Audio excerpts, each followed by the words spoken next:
Então, mas vamos aí, Provérbios. Estamos no capítulo. Quase terminamos o capítulo 20 semana passada. Eu quero voltar no capítulo 20, porque tem uns dois, três versículos no batizar, antes da gente ir para o 21. Deixa eu compartilhar a minha tela, ver se a gente consegue projetar aqui. Ok. Tá para ver aí, Fábio? Então, só lembrando os irmãos, se você tem algum comentário ou alguma pergunta, clica na sua mãozinha virtual aí, que isso me alerta aqui na minha tela e fica mais fácil reconhecer quem está querendo falar. Aqui do capítulo 20. É uma armadilha consagrar algo precipitadamente e só pensar nas consequências depois que fez o voto. Bem, aqui tem vários níveis, né? O mais simples é, assim, é a ideia de pensar antes de fazer coisa.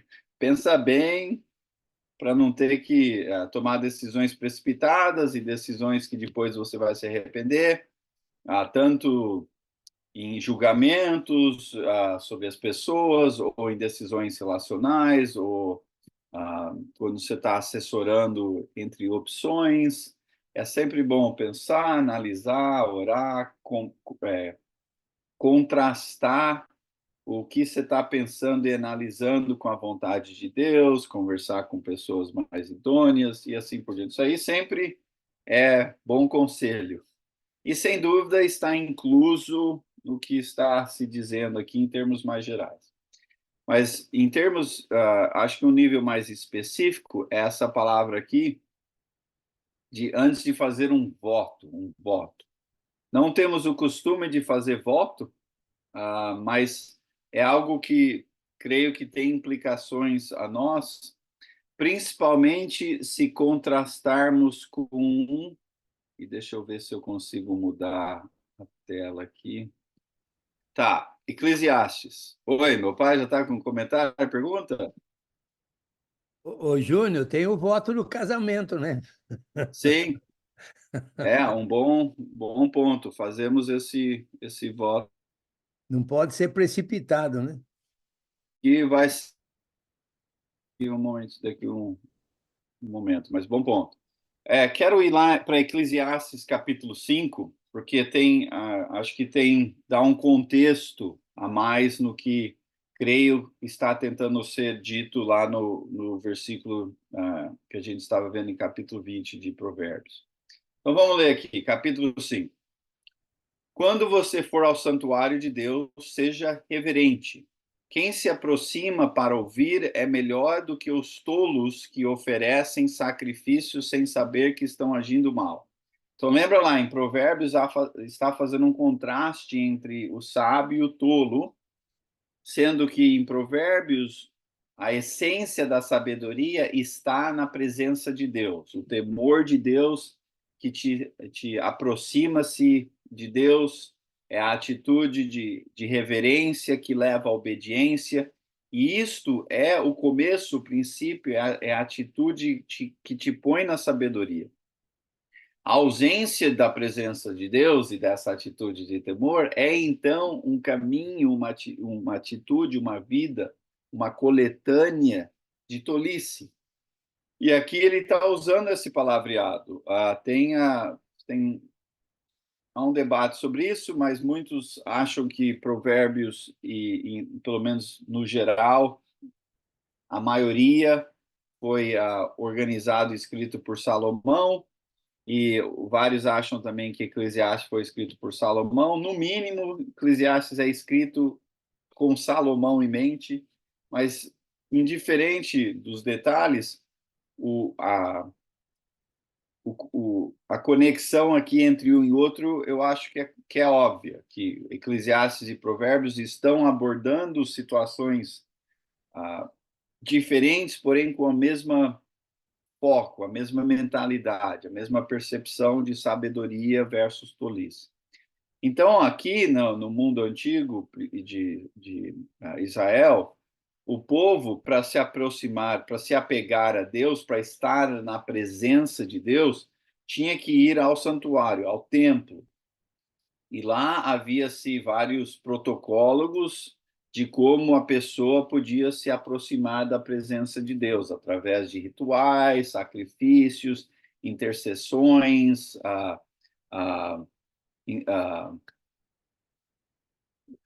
fugiu a palavra aqui, de quem fazia intercessão, sacerdotes. Então, havia mecanismos e protocolos no reconhecimento de que, para ser o povo de Deus, tinha que estar na presença de Deus, num contínuo relacionamento e interação com a presença de Deus. Então, aqui se implica que a pessoa está indo ao santuário para se conectar com a presença de Deus.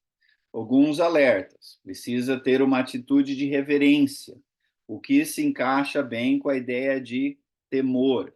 Temor é uma combinação de reverência que leva à obediência. E a palavra temor é a palavra que abrange ambos esses conceitos. Então, quando você vai se aproximar a Deus, você vai com reverência, com reconhecimento da grandeza de quem Deus é. E quem se aproxima-se a Deus, né, vai lá no templo e, sem dúvida nenhuma, está aqui oferecendo sacrifícios, que seria parte do protocolo, e dependendo, havia, acho que 5 categorias de sacrifícios, se eu não me engano, e cada categoria, cada tipo de sacrifício tinha o porquê, tinha uns que era de agradecimento, tinha outros que era para perdão de pecado e várias outras opções. Indiferente de qual categoria, a ideia era para você se aproximar de Deus e, consequentemente, sendo transformado pela presença de Deus.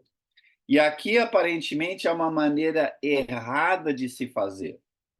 E a ênfase não é a maneira errada por causa do mecanismo errado. Aqui simplesmente assume que você está oferecendo um sacrifício correto, em outras palavras, a maneira de se fazer o protocolo do sacrifício. O que se enfatiza aqui ser certo versus errado é quem se aproxima com reverência versus quem não, que há a tolice. E essa tolice, essa falta de reverência, e já vamos ver aqui o que isso implica, essa falta de reverência está aparentemente até na ignorância da pessoa. Ignorância no sentido de não saber que está agindo mal. Ignorância nessa ênfase. A pessoa vai aproximar-se com o mecanismo correto, porém a atitude incorreta, e sem saber isso vai trazer consequências negativas. Vamos ver detalhes. E, mais uma vez, creio que isso aqui explica o que está sendo dito lá no versículo de Provérbios. Então, vamos ver um pouco mais de detalhes. Versículo 2. Não seja precipitado de lábios, que é basicamente o que está sendo dito lá. Não seja precipitado, aqui em ênfase de lábios. Lá, eu acho que em decisões. Por que não? Nem apressado de coração, para fazer promessas diante de Deus. Então, tem algo aqui que a pessoa com reverência, por ter reverência e ser consequentemente sábio, contrastando com a tolice, é a pessoa que reconhece a grandeza de Deus, a seriedade de se aproximar a Deus, as implicações de estar na presença de Deus e ser rápido a falar ao invés de ouvir, de receber, de ser transformado, do que falar muito. E o que é esse falar muito? Esse falar muito aqui, em específico, tem a ver com fazer promessas perante Deus. Ou, algumas traduções usam a palavra voto, porque, inclusive, no versículo 4, mais aqui para frente, vai usar essa palavra. Então, creio que é a mesma ideia. E essas promessas ou votos diante de Deus têm que ser feitos em cautela, em reconhecimento da grandeza de Deus, em reverência a Deus, depois de ter se ouvido a vontade de Deus. Vamos continuar aqui. Por quê? Lembre-se que Deus está nos céus e você na terra. Aqui não está, não se a referência aqui não é geográfica. Deus está em um outro lugar lá e você está aqui na terra. No mundo antigo, a palavra céu e terra, ou como se diz lá em Gênesis 1, Deus criou os céus e a terra, não está ainda em Gênesis 1 se referindo, na minha opinião, geograficamente. As nuvens, a atmosfera, o espaço e essa terra na qual vivemos. Porque isso vai acontecer, se eu não me lembro, dia 2 ou 3, mais para frente, no relato de Gênesis. No mundo antigo, se pensava-se de que os deuses moravam nos céus. É como se fosse dois níveis, o espiritual e o físico. Talvez seja mais fácil usar essas palavras. Lembre-se que Deus está no espiritual, no mundo do seu cosmos, do seu reinar, e você está nesse nível aqui físico. Deus está na sua grandeza, você está numa bola de terra que fica flutuando no universo. Então, tenha consciência de que você é assim e Deus na sua grandeza. Então, isso é para somar a sua reverência. Por isso, sendo assim, fale pouco. Das muitas ocupações brotam sonhos, do muito falar nasce a prosa vã do tolo. Aqui, em Provérbios, tem provérbios que ajudam a entender isso, quando se explicam em como relacionar com um rei físico. Poucas palavras perante o rei, não irrite o rei, trate bem, tenha respeito. Por quê? O rei estava num patamar maior, com autoridade e poder, e você, como um súbdito, está chegando lá, tem que ter cautela e reverência. A ideia aqui é a mesma, porém, somada à grandeza de Deus.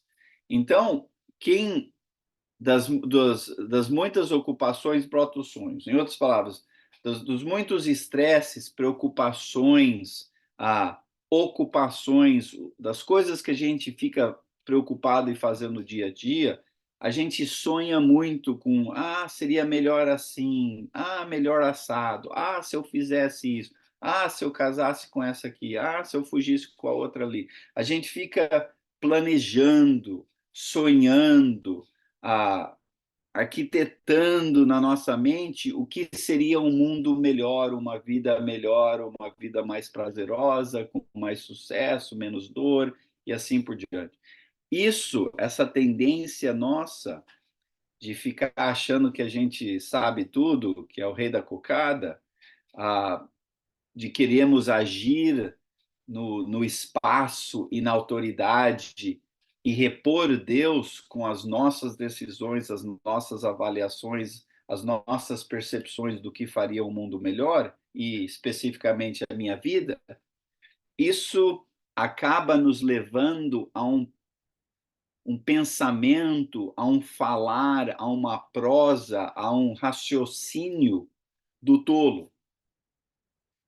Porque a gente acaba querendo explicar para Deus, minha vida seria melhor se eu ganhasse o emprego, comprasse aquele carro, ia na férias, fugir com a a esposa do vizinho, a gente fica e quer que Deus haja nisso. E a gente fica demandando, pedindo, reclamando, e muitas vezes a gente fica até fazendo promessas a Deus. Se isso acontecer, eu faço aquilo.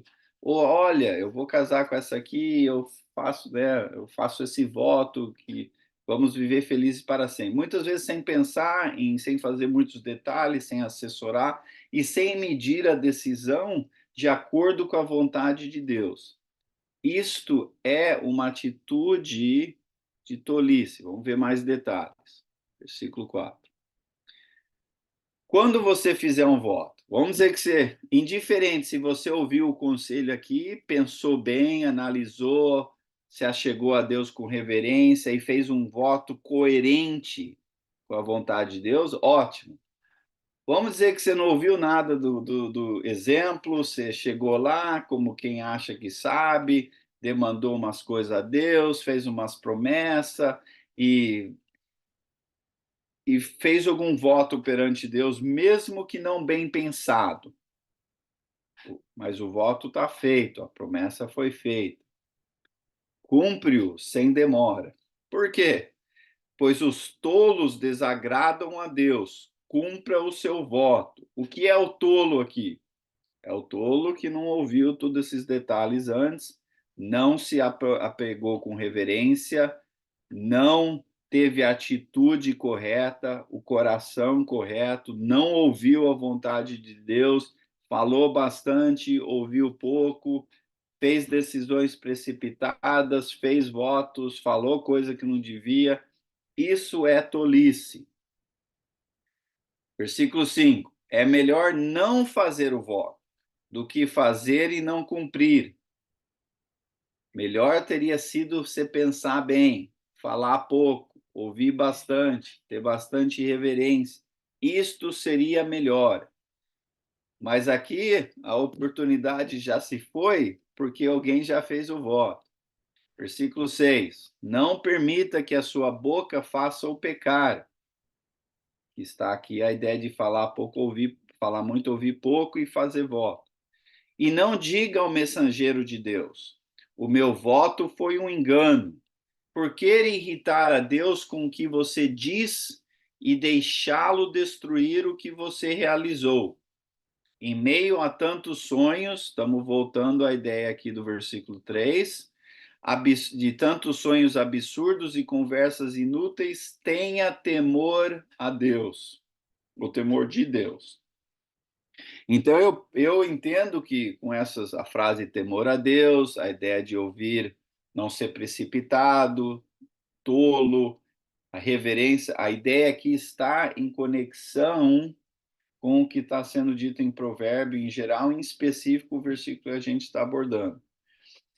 Então, quando a gente fica matutando, sonhando, criando soluções na nossa cabeça, porque o que a gente acha que vai ser uma boa vida, o que muitas vezes envolve rolos e promessa para um e paga coisa para o outro e fala que vai fazer não sei o quê. E tudo isso perante, vamos dizer assim, a presença de Deus, no mínimo, ah, por termos Deus conosco, em contraste no mundo antigo, a presença de Deus estava simbolicamente no templo. A presença de Deus em Jesus está em nós. Então não tem um assim, só se eu estiver no prédio da igreja. Quando eu estou fazendo votos, promessas, matutando, exagerando, pensando o que eu acho melhor para minha vida, sem reverência, sem temor, sem pensar bem e antes de decidir, comparar, ouvir e pensar e analisar a vontade de Deus. Sem tudo isso, eu estou agindo em tolice. Seja lá o que quer dizer Deus vai te destruir, ou destruir seus planos, não sei os específicos aqui, mas creio que não será algo positivo. Seja lá como Deus vai punir quem fala muito, quem age em tolice, quem é precipitado, quem ignora a vontade de Deus, quem faz voto que não cumpre, seja lá como tudo isso vai ser ruim, vai ser ruim. Vai haver uma punição. Um exemplo que meu pai notou. Um exemplo de como fazemos votos hoje e no Brasil e aqui também nos Estados Unidos, em muitas vezes, a não ser que você não tenha afiliação religiosa nenhuma, se faz perante o conceito de Deus. É um voto que, no geral, se entende na mente de muitos ser algo feito na presença de Deus com a seriedade de um voto perante Deus. Sem dúvida nenhuma, nós que seguimos Jesus temos essa consciência. Então, um voto de casamento, eu acho que se encaixaria aqui, na seriedade. Ah, mas eu não pensei bem, ela era bonita, mas acabou sendo chata. Bem, tinha, devia ter pensado melhor, devia ter analisado bem, devia ter ido com muita cautela, devia ter provavelmente ouvido os seus pais, e assim por diante, assim por diante. Outro voto que fazemos, que é de, creio, extrema importância, é o voto no batismo. É o voto que fazemos de submissão a Deus, de reverência a Deus, de reconhecimento de que precisamos da presença de Deus no Espírito em nós, de que precisamos de perdão de pecados. E aí depois a pessoa que, mas era meio jovem, não sei, não estou nem aí, a vida que eu quero viver agora é outra. Olha, não sei o que vai ser essa destruição aqui, mas não vai ser bom. Temos que ter. Talvez era melhor não ter feito o voto. Talvez a graça de Deus um dia ou outro aí, sei lá, fica à vontade de Deus isso. Mas fazer a promessa e voltar atrás, bem, tem o exemplo lá, a metáfora que é usada lá por Pedro, é que nem o cão que volta ao seu vômito quando você volta àquela vida antiga. Ou como que é? Porco que volta ao lamaçal, um negócio assim. E tentando pensar no português aqui. Porca que bota a lamaçal. Então, era talvez melhor você ter pensado bem. Ah, e talvez seja lá outros votos, que nem eu falei, não fazemos muitos votos, pelo menos não usamos esse palavreado. Você vai à igreja, Deus. Talvez promessa, a gente pede, Deus, se você fizer isso, eu me sarar, eu nunca mais vou fazer aquilo. Não sei, isso aí na mente de cada um. Mas esteja lá, a seriedade tem que ser notada. Muita cautela, muita calma. Ouça bastante, fale pouco. Ah, aprenda, reverência, sabedoria. Não seja precipitado. Não haja em tolice. Se fizer voto, cumpra, e assim por diante. Algum pensamento aí, alguma ideia? Esclareceu? Passamos quase metade da classe falando de um versículo, mas acho um conceito importante para a gente analisar bem. Ok, versículo 29. Não, deixa eu voltar um aqui. O versículo 27. O espírito do homem é a lâmpada do Senhor e vasculha cada parte de seu ser. Mesmo antes de Jesus, o Espírito Santo, ou, né, pelo menos esse palavreado, batismo e assim por diante, é um conceito que não aparece do nada.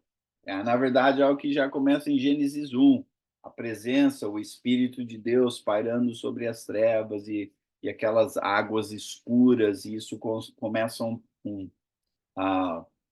uma jornada transformadora de rumo à criação, e essa ideia de Espírito de Deus e águas, isso se repete em vários exemplos e culmina em Jesus e Espírito Santo. Mas aqui também tem já esse conceito, talvez explicado de forma um pouco diferente. O Espírito de Deus está em conexão com a luz, a presença de Deus. Eu te falo diferente. O espírito do ser humano está em conexão e interlaçado com o espírito e luz e presença transformadora de Deus. Na verdade, em capítulo 2 de Gênesis, diz lá que o ser humano é uma coletânea de dois mundos. O pó do chão, né, o pó da terra, e o sopro, que é um sinônimo, a palavra em hebraico lá, é um sinônimo da palavra ruá, que é o Espírito de Deus. Então, somos animados pelo Espírito de Deus.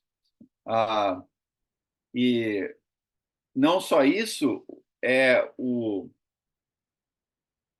a primeira coisa que a gente vê lá em Gênesis capítulo 1, depois do Espírito de Deus pairar sobre as terras, é que Deus disse: haja luz. E ali não é ainda a luz, sol, lua, isso vem depois. Eu entendo ali ser a exuberância de Deus em contraste com as trevas, que Deus é luz e a sua presença é ilumina, sua presença é iluminadora.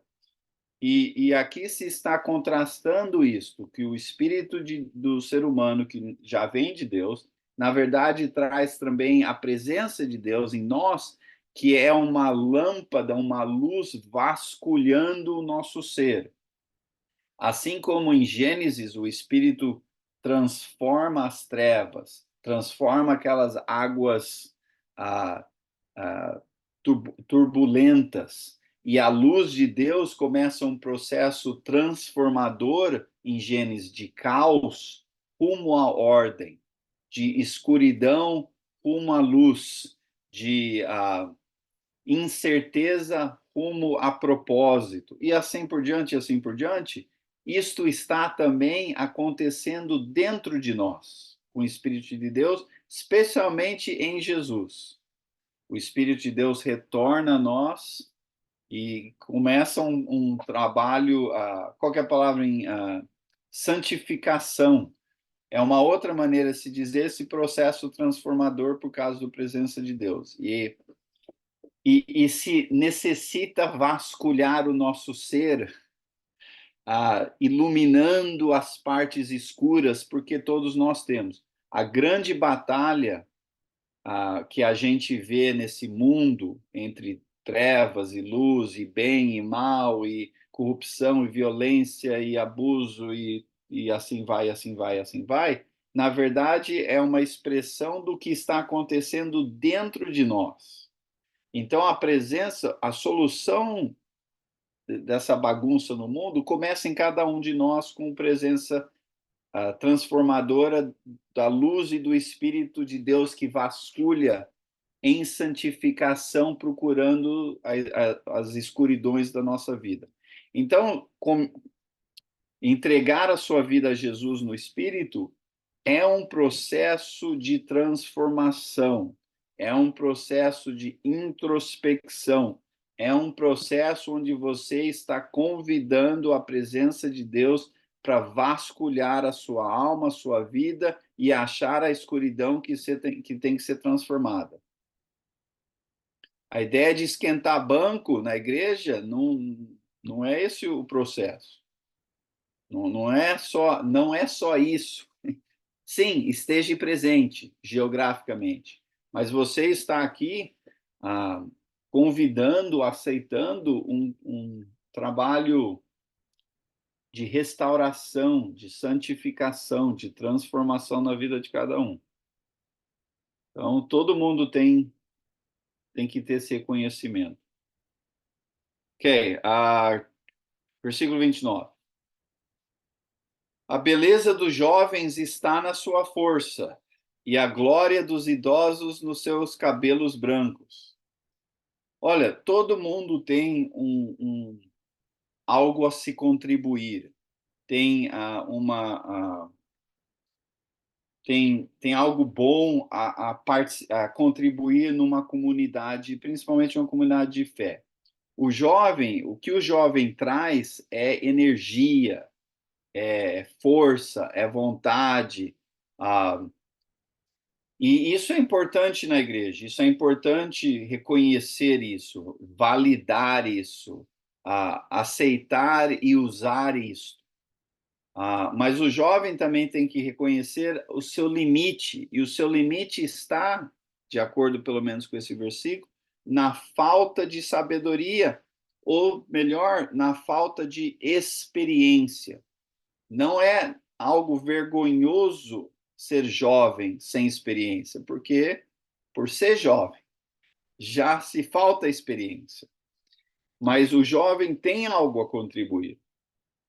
O idoso já tem menos energia, já dói mais, né? A gente já tem mais dificuldades em termos desta parte. Mas o que traz, o que o idoso, a pessoa mais velha contribui, é a sua sabedoria pela sua experiência. Então, precisamos entender e usar e juntar ambas essas contribuições. Porque muitas vezes tem igreja que a ideia é a gente não quer ouvir jovem, jovem não quer seguir velho, e assim por diante, e acaba dando um contraste, mas se cada um contribuir nos seus talentos, vamos dizer assim, pelo menos aqui em termos de energia e sabedoria ou experiência, isso complementa melhor. Então, uma geração necessita e precisa da outra. E a gente, na igreja, na minha opinião, tem que continuar criando oportunidades para as gerações interagir e se beneficiarem um com o outro. Talvez no Brasil tenha menos essa dificuldade, aqui nos Estados Unidos é mais complicado isso. Tem igreja que é muito mais pessoas velhas, porque os jovens não acham que não estão sendo ouvidos, e jovem quer fazer coisa da sua maneira, e aí vai criar aquele.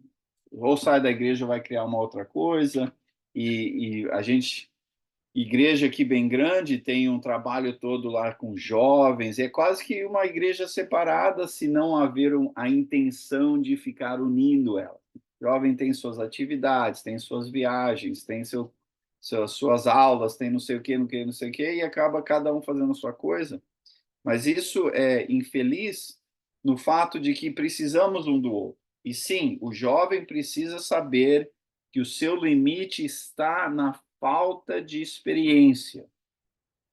Então, devia estar disposto a ouvir, aprender, porém contribuindo com a sua energia, com a sua vontade, com a sua força. E o mais idoso, a geração mais idosa, precisa saber que o seu grande parte do seu limite está na falta de energia, na falta de vamos lá, vamos. Então precisa do jovem e precisa também contribuir com a sua sabedoria e essa interação é importante. Ok. Versículo 30. E aí talvez a gente pegue um pouco do 21. Os golpes e os ferimentos eliminam o mal. Os açoites limpam as profundezas do ser. Não creio que isso aqui está recomendando a gente sair açoitando os irmãos. Eu acho que teria bons voluntários para isso. Quem quer ser do ministério do açoite? Então você fica ali na entrada da igreja, quando vem aquele irmão lá que já faz um tempo que não vem, você, açoita, pega ele. Ou quando a pessoa, você sabe que, né, tá com problema de casamento, você pega e açoita. Não, não creio que é isso a ênfase. Ah, penso aqui que é a ideia de que Deus disciplina quem ama. E Deus disciplina com coisas que o dia a dia das nossas vidas. Decisões que tomamos que levam a consequências negativas, é como se Deus estivesse nos repreendendo, nos açoitando, porque ali é você pôr uma ênfase de que o que você fez que levou a consequências ruins, essa correlação, as consequências ruins é para enfatizar que as suas decisões levam a essas consequências. E, infelizmente, muitos de nós somos cabeça dura e não queremos aceitar a correlação. A gente quer fazer o que quer fazer, quando vem as consequências ruins, a gente não quer correlar. Então, a gente ignora e fica repetindo isso. E do que ver a correlação, a gente põe algo mais no meio aqui e culpa outra. O meu pai, minha mãe, a avó, tio, o governo, Deus, não sei o que, não sei o que. Do que interagir, do que reconhecer que uma coisa muitas vezes leva a outra. E as consequências, o açoite, a punição, a disciplina é enfática para notar-se que o que você fez levou a consequências ruins.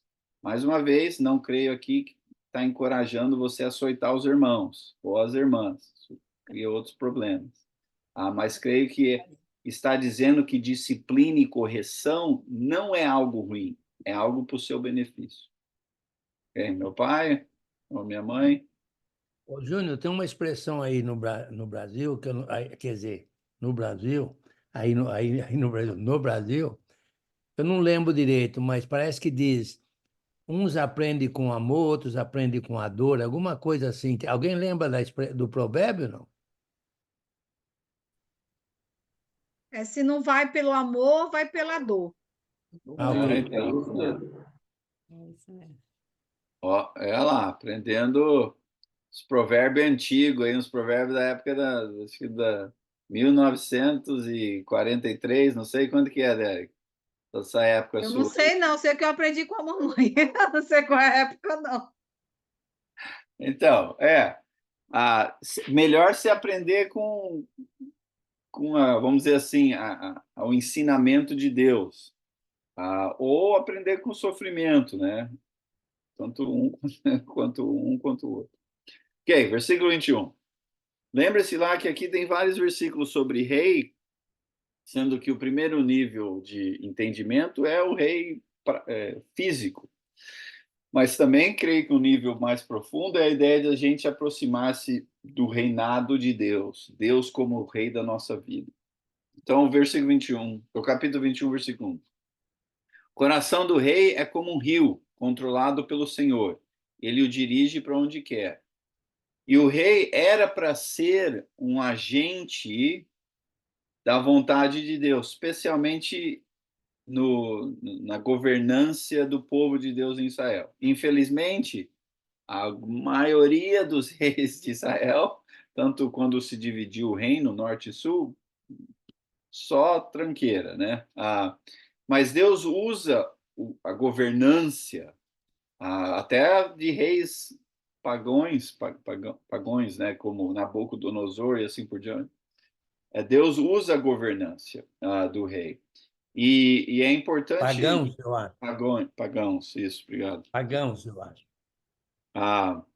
Então, se os reis, de forma intencional, reconhecessem a necessidade de ser uma força regente em nome de Deus, teria sido governos muito melhores. E há alguns exemplos disso na decorrer da história do Velho Testamento, né? Salomão, certo grau, Davi e uma meia dúzia mais. Ah, isso é importante. E sem dúvida nenhuma, Jesus sendo nosso Senhor, o senhorio de Jesus pela governança de Deus e a presença de Deus em nós no Espírito deve ter esse impacto também. Versículo 2: Todos os caminhos do homem lhes parecem justos, mas o Senhor pesa o coração. Claro, a gente temos assim nota 10 na capacidade de se convencer de que o que estamos fazendo é correto. Até mesmo a ideia eu já ouvi pessoa falar que Deus quer que eu seja feliz, por isso eu estou largando minha esposa para fugir com outra. Olha, que sim, pode até parecer correto na sua mente, mas Deus pesa o coração, em outras palavras. Deus está assessorando muito mais do que só a percepção de ser correto. Porque a percepção, capítulo 14, versículo 12, há caminhos que parecem corretos, mas eventualmente levam à morte. Então Deus não mede só no que se aparenta. A ideia de aparência, ilusão, mentir, tudo isso aí é capacidade do mal. Então Deus tem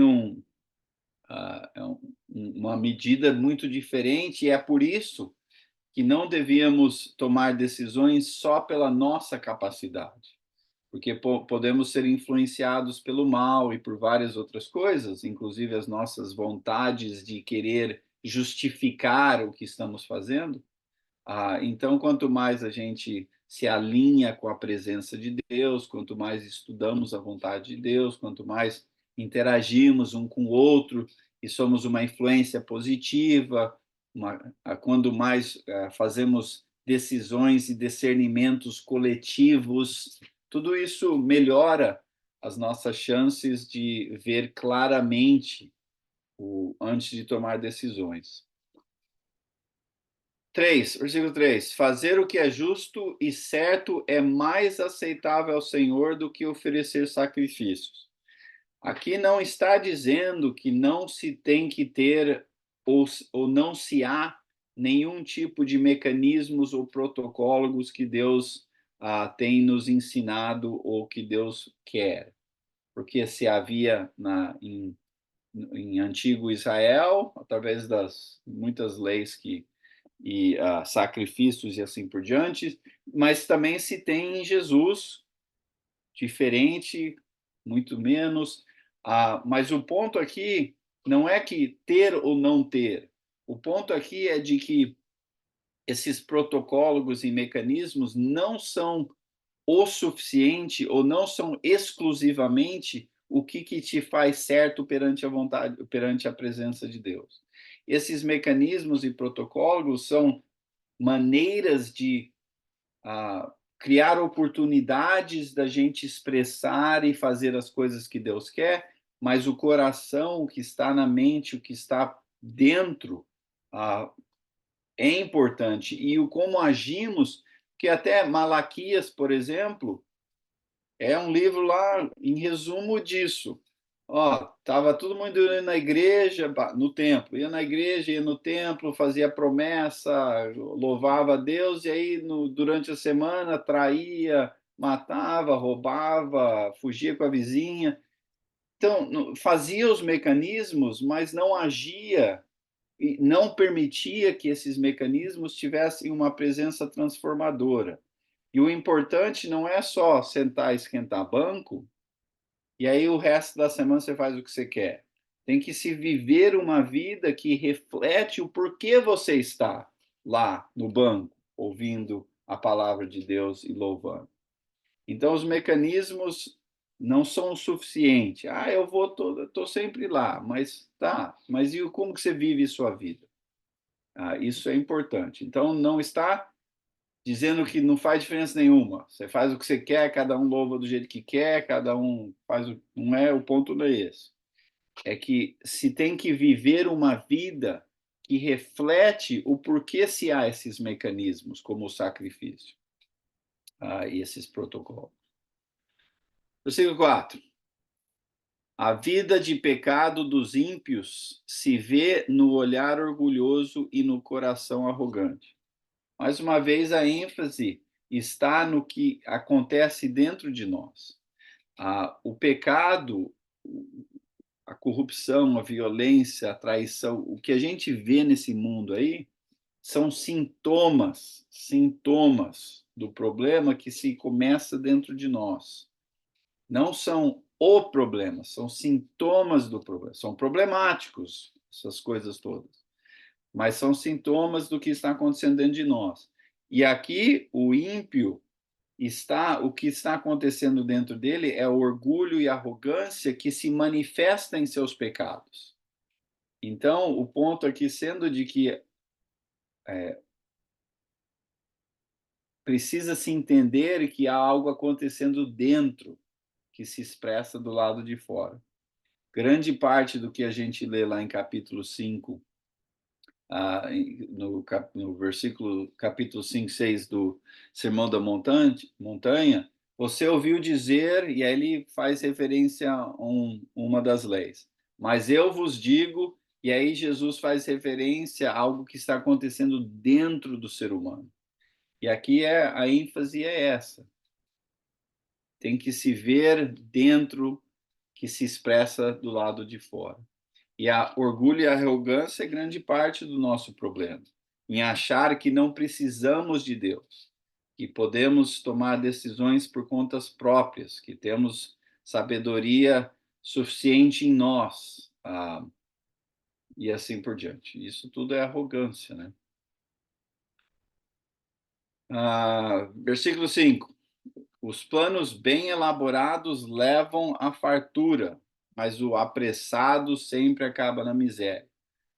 O conceito é o mesmo do que está se dizendo, do que a gente já viu em termos de cautela, reverência, não seja precipitado, pense bem, compare a vontade de Deus com o que você está tentando decidir. E aqui se aplica isso em termos de fartura e miséria. Então, aqueles rolos, assim, não, ó, pega aqui, põe dinheiro lá, vende ali. Meu vizinho falou que fizesse isso vai dar certo. Meu cunhado conhece um cara. Esse tipo de decisão muito mal pensada, muitas vezes motivadas por a ganância do que sabedoria e bom senso, leva à miséria. Então, o negócio é calma, tomar decisões financeiras que refletem a vontade de Deus, muitas vezes pensando em longo prazo, e assim por diante, versus esses muito rolos aí que a gente conhece bem no Brasil. Versículo 6. A fortuna obtida com língua mentirosa é ilusão, fugídia, a ilusão, fugídia e a armadilha mortal. Então, pensar duas vezes aí o que eu estava lendo. O que é o ponto aqui? A ideia de que quando a gente mente para ganhar, para crescer no, vamos dizer assim, em sucesso, me faz. Vocês sabem que eu sou um pouco cínico em relação à política, mas me faz pensar em políticos que mente muito para se ganhar e aí rouba bastante, mas há consequências a isso. Porque se a gente está criando sucesso financeiro, qualquer tipo de sucesso baseado na mentira, não tem como ser algo que vai trazer coisa boa a longo prazo. Porque Deus é o oposto da mentira. Mentira é a essência do mal. Então, se a gente está criando algo em cima do mecanismo que o mal usa, não é algo que vai restar, que vai durar, que vai ser abençoado pela presença de Deus. Então, temos que saber isso. Pode-se haver resultados imediatos, e isso dá a ilusão de que estamos ganhando. Mas isso é ilusão, isso é uma armadilha que vai ter consequências físicas e espirituais. Então, precisamos entender que não se ganha a longo prazo tomando decisões que não refletem a presença de Deus e tendo sucessos que são baseados na mentira, baseados no mecanismo que o mal usa. E precisamos saber disso. Uma hora ou outra, de uma maneira ou outra, o negócio vai haver consequências e o problema vai ser óbvio. Vamos ter mais um aqui, aí a gente vê se alguém quer, nos nossos últimos minutos, quer fazer algum comentário ou pergunta. O Fábio?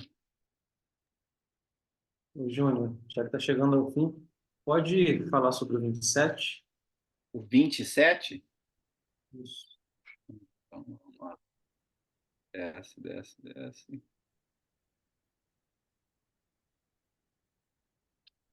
O sacrifício dos ímpios, esse, versículo 27? Isso. O sacrifício dos ímpios já por si é detestável, tanto mais quando oferecido com más intenções. Ótimo, se encaixa com bastante do que a gente já está notando. Inclusive o que a gente leu lá em Eclesiastes 5. Olha, não é todo mundo que está, vamos dizer, na igreja, indo a igrejas, ou que se clama a aceitar e acreditar em Deus, ou que se diz crente, está sendo coerente com o que isso quer dizer. Israel é um exemplo, e temos Israel antigo, temos exemplos e afirmações disso pelos profetas, de que Israel, Malaquias sendo mais um exemplo, onde Israel agia de forma, ou dizia estar seguindo Deus, e havia momentos na igreja, né, no templo, onde agiam, onde parecia estar fazendo a vontade de Deus. Mas Deus, como mede o coração, a pessoa pode estar fazendo o mecanismo correto, por exemplo, o protocolo de um sacrifício, então aquilo está corretamente sendo feito, porém o coração e a intenção da pessoa de talvez, para mostrar para todo mundo aqui que eu sou crente, ou até talvez assim eu dou uma enganada em Deus e eu não vou ter consequência, seja lá o que for, a motivação errada é considerada por Deus. Então, só porque você está lá sentado no banco, fazendo a oração, cantando a música, tomando a ceia, mas se a sua intenção, a sua motivação, o seu coração não está tentando alinhar-se e você não está aberto à transformação e à presença de Deus, isso vai haver consequências. E principalmente, um exemplo que vem à mente, tem muito líder religioso. Isso não é nem eu julgando ninguém específico, porque tem muita história passada de líder religioso que se comprovou ser corrupto, traindo esposa, fugindo, droga, muita coisa. Então, se assume que isso ainda deve estar acontecendo, e isso é. A pessoa estava lá dizendo, no Jesus e assim por diante. Mas aí não tinha lá um que foi pego com dinheiro na cueca, tentando fugir do país? Então, não, há consequências disso. O que é o alerta disso a nós? O alerta disso não é para eu e você sair procurando irmão na igreja que, esse aqui, você devia ler Provérbios capítulo 21, versículo 27. Mas é para pensarmos em nós mesmos, sermos introspectivos, o que é em grande parte o que devíamos estar fazendo durante a ceia, é sermos introspectivos do que precisamos chamar Deus para transformar em nossas vidas, em como interagimos com Deus e também como interagimos um com o outro. E diz lá em Coríntios capítulo 11, de que se fazemos esse julgamento individual, Deus não vai precisar nos julgar. Então, isso aqui faz parte, creio que, desse conceito que já está aqui em Provérbios.